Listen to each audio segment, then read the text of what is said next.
this is Virtual Chess Noob learning, having fun with chess. This video is a tale of woe. I play against my new subscriber. Now, they wanted to remain anonymous for the video, hence Chess Noob sub, but they're in the 700s. I thought I was completely winning, but due to my arrogance, I lost in spectacular fashion. Let's go take a look. I had the black pieces, they had white. E4, E5, Knight C3. My subscriber plays a Vienna. Very lovely. So, as usual, I try to invite the Vienna Gambit to enter into the main line. Knight F6, the fork B, there we go, Vienna Gambit, D5, main line. Takes, and here my subscriber decided to immediately clarify the center. Knight captures knight, pawn captures back. And in this particular line, in the Vienna Game main line, black is much better. Let's have a look. Our pawns are on the E files, but sort of on the wrong side of each board. White has a semi-open F. I've got a semi-open D. The semi-open D is controlled by my queen. I exert central pressure, while the open F file doesn't really do very much for white. In this position, it's about -1. Black is definitely better. Now they decide to play G3, probably aiming to fianchetto. That's a mistake. I decide, to try to end the game quickly. Again, maybe a bit arrogant. I decide to bring my bishop out, thinking of the queen out next turn. Battery, potential mate. That's what I was thinking. So there we go. There's the bishop. Queen out. You can see Stockfish thinks that's a mistake. There's nothing there. My subscriber plays the right move. The only move that actually isn't immediately losing. But here I found bishop to G4. Brilliant move. Why is that a brilliant move? Well, let's say the white queen says, oh, that's a hanging bishop, and takes.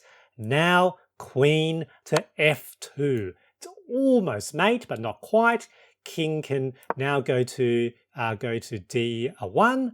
I now take the bishop, and here they really need to do something because the next move potentially, queen F1, is a mate threat. So here, very strong for black. So back here, I attack the queen. So even if they don't take me, they have to do something. White strikes out with their pawn. Pawn to C3. It's a blunder, -6. And here, my bad habit of playing daily games on my phone when I'm out and about, unfortunately rears its ugly head. I was a bit impatient. I was, probably waiting to cross some traffic lights on foot, and I couldn't quite see how I could get my queen out of trouble. And so I eventually decided to, I decided to retreat the queen to D7, which, as you can see, is a blunder. +2. Completely lose my advantage because the white queen now just straight up takes that pawn.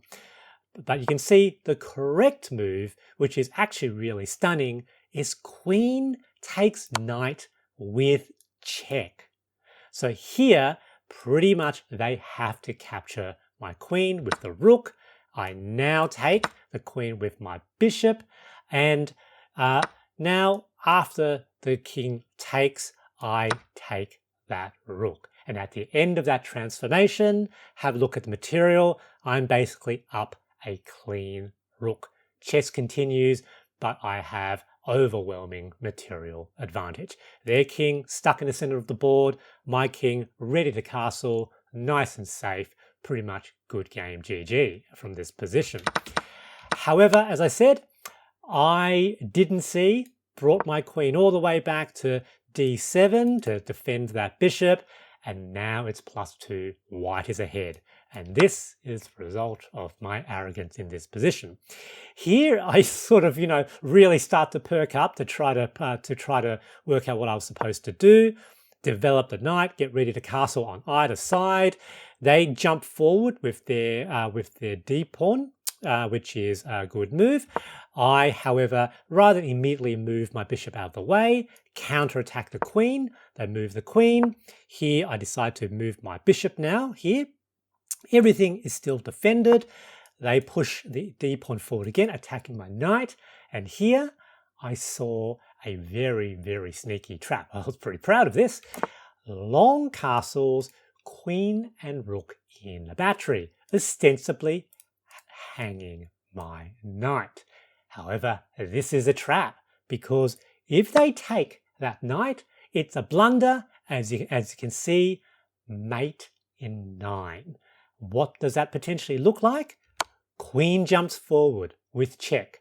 Forced move, single move, king must move to that position. Bishop to c5, check. King, the king basically can't move out of check, so it has to be blocked. The most logical thing is they'll block with the bishop, but whether they block with the bishop or the queen, it's checkmate either way. This is probably more natural, and what will happen is now the rook jumps forward with check, have to block with knight, only move, check, king now forced into that position, and now mate. Good game. So I saw this line. It's one of the things that can happen in daily games because you can really think through the line. So I was really hopeful. In this position that they will take. Hold on. In this position that they will take. However, I think, you know, for 700, they're really doing well in this part of the middle game. I think they saw through that trap, developed their knight instead. So here, pounce forward of g5, attacking the queen. Queen moves. And here I decide, look, let's develop that knight. Looks like it's otherwise trapped. I didn't want to undevelop it. However, Stockfish thinks this desperado, simply taking that pawn was best. This was a blunder, and it's a blunder because queen can take that pawn, counterattacks the knight. I can't move the knight out of the way, really, because potentially that is mate. So that's a very, very strong move, and this is a blunder at high depth. It's +9. Luckily, my opponent didn't quite see that. They short castles. Now I jump my knight forward, attacking the queen again. You can see they should have taken. They moved the queen out of the way, which was a mistake, but white is still ahead here, +3.4. I bring my bishop out with check. They block with the knight. That was a good move. Again, attack the queen. And here, I actually breathed a sigh of relief. I was pretty sure in most of these positions that white was winning, and that's what Stockfish actually identified. White, a little bit spooked, decided to trade queens, but the queen was their most active piece. So after this sequence of trades, capture, attacking the rook, we're basically almost back to equality, 0-0-0. So now I've got fighting chances again. Rook over here, trying to attack, that's fine. I decide to go aggressive. Stockfish doesn't agree with that. Just thinks that pushing a pawn here is best, potentially having their rook a little bit trapped. However, there is check. There we go. Take. They went back. Check again. And now I capture. Take, take. And here now I'm up a little bit of material. They take. That's fine. Pawn forward. H5. Now these two pieces are permanently defending each other. They bring their other bishop. I take. That was an inaccuracy because they have a potential attack here. I move my bishop all the way back, attacking here. And now I've got a rather lovely fork. I thought this was actually a really good move, but apparently this was not the optimal move according to Stockfish, which is very, very interesting. They take. That's fine. I now take the rook. Here with check. That was a mistake because my king simply goes out of the way. They push, takes, takes, takes, takes. And now we've both got the same coloured bishop, a rook each, but I have 3 pawns to their 2. And I am nicely ahead, especially after I capture that.